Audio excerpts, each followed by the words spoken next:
Hola amigos de YouTube, el concepto que vamos a desarrollar en este video es el de discontinuidad esencial de segunda especie. Recordemos que para que una discontinuidad sea esencial, la condición que debía cumplir era que no debía existir el límite de la función en ese punto. Si eso se cumple, automáticamente la discontinuidad es esencial. ¿Qué condición se tiene que cumplir para que también sea de segunda especie? Bueno, diremos que f de x tiene una discontinuidad esencial de segunda especie en A si y solo si sucede lo siguiente. No existe el límite de f de x para x tendiendo a por izquierda, o y no existe el límite de f de x para x tendiendo a por derecha. Es decir, alguno de los límites laterales de f de x en A no tiene que existir para que la discontinuidad sea esencial y de segunda especie. ¿Está bien? Puede no existir el del lado izquierdo, puede no existir el lado derecho, puede no existir los dos. Cualquiera de esas tres variantes tenemos para que la discontinuidad sea de segunda especie. Y ustedes se preguntarán, ¿pero qué función conocemos nosotros de las cuales, a pesar de que existe la función, no existe un límite? Bueno, tal vez la única con la que nos vamos a topar, y es el ejemplo por excelencia, es el caso de esta función, de la función f de x seno de 1 sobre x. Fíjense que esta función, su dominio son todos los reales menos el 0, porque no podríamos hacer el cociente de 1 sobre 0, así que el 0 lo eliminamos. Y la pregunta es, ¿qué pasa en 0? ¿Tiene una discontinuidad la función? Y si tiene una discontinuidad, ¿qué tipo de discontinuidad es? Bueno, lo primero que vemos aquí es que evidentemente tiene una discontinuidad la función en 0 por el simple hecho de que la función no existe en 0.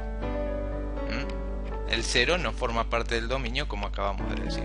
Así que una discontinuidad posee. Ahora vamos a ver qué tipo de discontinuidad es. Y para eso vamos a hacer el siguiente análisis, presten atención. Bueno, ahí está el dominio. Vamos a hallar primero los ceros de esta función. ¿Recuerdan que eran los ceros de la función? Son los valores de x tal que anulan a la imagen de la función. Los valores de x que hacen que f de x valga 0. Entonces, para que f de x valga 0, por ser una función seno, el seno se anula siempre que 1 sobre x sea igual a múltiplos de pi. El seno se anula en los múltiplos de pi. 0, pi, 2 pi, 3 pi. Bien. Es decir, que la función va a tener un 0 cada vez que x valga 1 sobre n pi. ¿Está bien? Bien. Entonces, fíjense que la función tiene infinitos ceros. Infinitas veces cruza por el eje x, la gráfica de la función. De hecho, cruza en 1 sobre pi, en 1 sobre 2 pi, 1 sobre 3 pi, y así con todos los múltiplos de pi en el denominador. Y también para cuando n vale negativo, en menos 1 sobre pi, menos 1 sobre 2 pi, menos 1 sobre 3 pi. Bien, ¿qué podemos decir de los máximos de f de x? Bueno, ustedes recuerdan que la función seno tiene los máximos ubicados en pi sobre 2 más múltiplos de 2pi. Entonces vamos a plantear eso. Los máximos se van a dar cuando 1 sobre x sea igual a pi sobre 2 más 2n pi, donde n es un número entero. Si despejamos x de aquí, vamos a tener que la función posee máximos en 2 sobre pi más 4n pi, para n cualquier número entero. ¿Está bien? Entonces fíjense que también esta función tiene infinitos máximos, por el hecho de que hay infinitos números enteros que yo puedo poner aquí y que me van a dar un valor de x para cual la función se hace máxima. ¿Tá? Entonces, vamos a calcular también los mínimos de f de x. Bueno, los mínimos se dan en parecido al máximo cuando lo de aquí dentro, es decir, 1 sobre x, sea 3pi sobre 2 más un múltiplo de 2pi. ¿Está bien? Y si despejamos x de aquí, tenemos que hay mínimos cuando x vale esto de aquí. Entonces fíjense, esta función tiene infinitos ceros, tiene infinitos máximos y tiene infinitos mínimos. Y algo que también puedo concluir en base a estas tres cosas. Fíjense que a medida que x tiende a 0, es decir, que me voy acercando al eje de la y, fíjense qué pasa. La función oscila entre menos 1 y 1 cada vez más rápido. Fíjense, por ejemplo, qué pasa con los ceros. A medida que me acerco al eje de la y, que x tiende a 0, yo encuentro cada vez más ceros de la función. Porque n crece y cada vez esos infinitos ceros están cada vez más cerca de 0.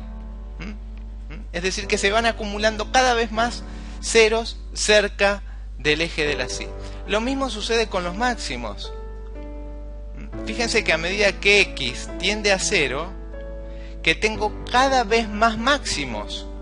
Es decir, que conforme la función el gráfico de la función se acerca al eje de la y, yo me encuentro con cada vez más máximos. Y lo mismo con los mínimos. Por eso llegamos a esta conclusión. Que f de x oscila entre menos 1 y 1 cada vez más rápido a medida que la gráfica de la función se acerca al eje y, o que x tiende a 0. Por lo tanto, en vista de que sucede esto, podemos decir que el límite para f de x, para x tendiendo a 0 por derecha, no existe. No existe. ¿Por qué? Porque a medida que me aproximo a 0, la función no hace más que oscilar, y oscilar cada vez más rápido. Oscilar entre 1 y menos 1. No se aproxima a ningún valor. Y lo mismo podemos decir, podemos hacer el mismo análisis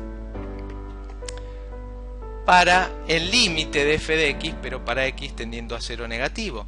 Tampoco existe ese límite. Entonces, esta es una función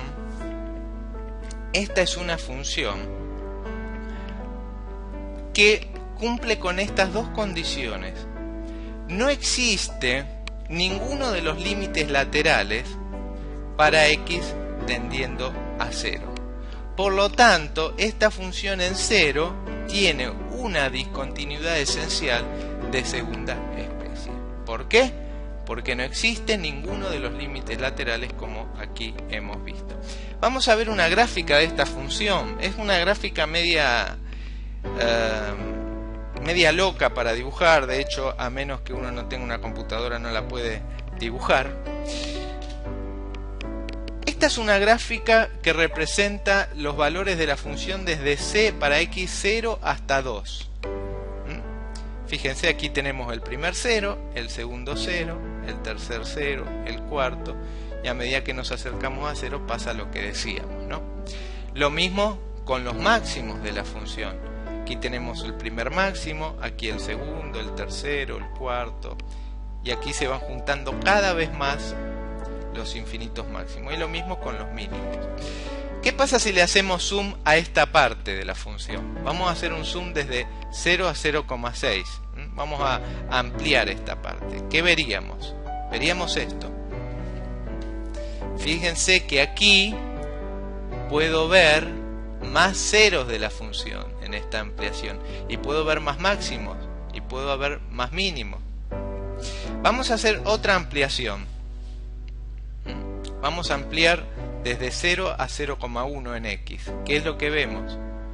Bueno, veo todavía más ceros. Pero el punto es que cuanto más yo amplíe esta función, voy a seguir viendo lo mismo.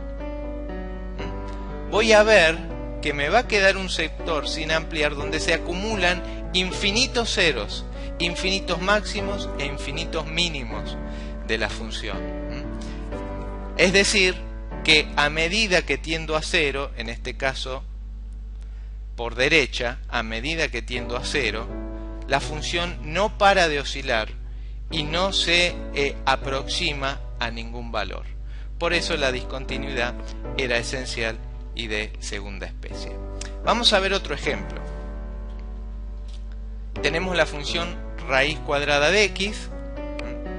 Si ustedes la quieren representar, recuerden que el dominio de esta función son todos los reales mayor o igual a 0 y su gráfica es esa.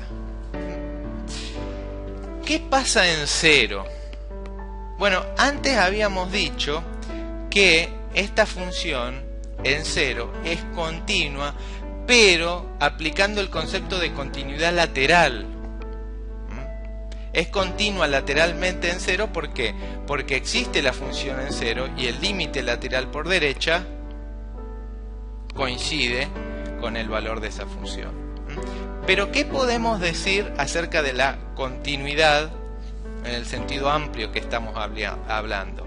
Bueno, fíjense que el límite por derecha existe y vale 0, pero el límite por izquierda, ¿qué es lo que pasa con el límite por izquierda? Como la función no está definida para x menores a 0, el límite por izquierda no existe. Y entonces, este es un caso donde, por un lado, tenemos la existencia de un límite por derecha, pero por otro lado, no existe el límite por izquierda. Por lo tanto, se cumple esta condición y esta función tiene una descontinuidad, esencial de segunda especie en 0. ¿Está bien? ¿Por qué se le llaman discontinuidades esenciales? ¿Y cuál es la principal diferencia con las discontinuidades, las primeras, estas que vimos, discontinuidades esenciales evitables? Porque fíjense que las discontinuidades esenciales no hay manera de evitarlas. Para evitarlas directamente tendríamos que cambiar todos infinitos valores de la función, y eso es alterar toda la función prácticamente.